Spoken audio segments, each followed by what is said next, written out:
the Gernsback, and last I left off, I had to go back in on Mr. Gun here, and I had to sand down a little bit of a hairline seam, which I'm pretty sure I got now, and then I went ahead and painted the strap, which I used leather brown.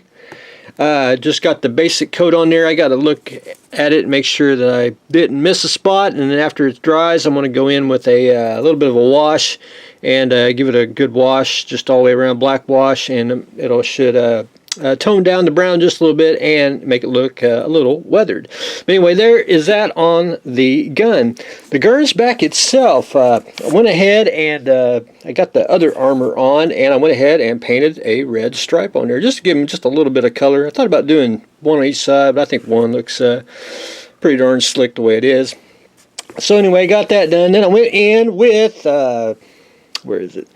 Some dark gray and some natural steel. And what I did is I did some chipping, and you can do chipping fluid because there ain't no right or wrong way to do it when you do chipping. But after I put a wash on the Gernsback itself, I went in with a piece of foam, which let's see, where is Mr. Foam at? I use cheap foam brushes that you can get, or you can go to get in your kitchen and go get your scrubbing foam. You want the one with the porous texture on it. That way you can rip it off, and it gives you different effects. So what I did is put the paint down. I just tap it, basically tap it dry till you're almost dry brushing in a way. I also do it with a tweezers. That way, if you need to do a little spots on the inside, don't have a big sponge, you can do little stuff. It's just easy. I prefer the sponge for chipping because if you can look real, let's see if we get light here, you can see the chipping. I think it looks extremely believable when it's done by Mr. Sponge. So I did some dark gray. I've been trying to go all the way through his upper body. I basically stopped about right through here, and I started a little bit on his head, if you can see. And then I did some of the natural steel, and you can probably see where it's shiny. And then I'll knock the shine down with a little bit of a flat coat once we get to that point. But anyway, I didn't want to go too heavily weathered on the silver there, because you just you want to cheapen it up. You want to make it look at least a little realistic. So I'm just slowly going in and trying to put all the chips and everything on there, just going to town and basically having a grand old time doing it. It's because it's very, very fun. There's so many ways you can do it. You can spray the whole model with chipping fluid, which I probably got some somewhere. Where is it? Oh, come on. Nope. Well, it's somewhere in here. The chipping fluid, you can spray it on, then spray on your paint, and then you can take for example, take a brush and water or whatever, and like hairspray, you can do the hairspray method, which you can spray that on, good old swab here, and you can do the chipping. But I like to do the sponge. I just think I think it's more, looks realistic, and it's very, very fine on the kit here, and it just makes, I think, it look pretty darn believable. And trying to get around where his feet's at too, so because that's a lot of wear and tear on the basically lower body up. You don't want to try to chip everything, but we're trying our best to keep it to a minimum, but yet look realistic. But anyway, that's where I am on Mr. Gernsback. So we'll do a little more chipping and weathering on him, hopefully today. The classic monster base, you saw me last video doing that out of the balsa foam one. Well, I made a vacuum form kit.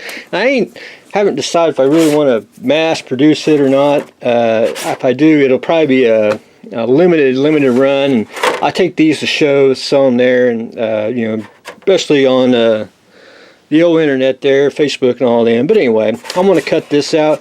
And the reason why I don't want to mass produce it, because it's squared off, and if you vacuum form a perfect square, you have webbing like right through here, which is not a killer, because you're basically going to cut up a distance anyway.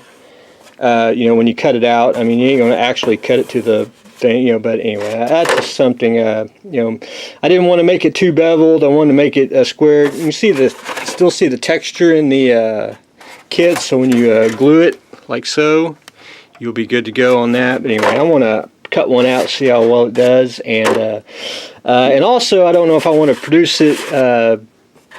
Where was this the one? Yeah, I had to see webbing, and you have a cracked piece like right there. And that's an easy fix because all you gotta do is just put a little bit of super glue in there and fix it. But anyway, it's just simple little modeling techniques on vacuum form kits. It happens, you know. They're vacuum form are cheap kits anyway, so you know, it just gives you a good base start to start off what you want to do. But anyway, we'll work on that probably this week, and we'll continue on with the base, see if we want to modify it just enough to mass produce it, or we'll leave it as is and we'll just sell a basic base, because I really would like to, I'm trying to make a modular base, so you have like one section, you'll have another section, and that way they'll all intertwine.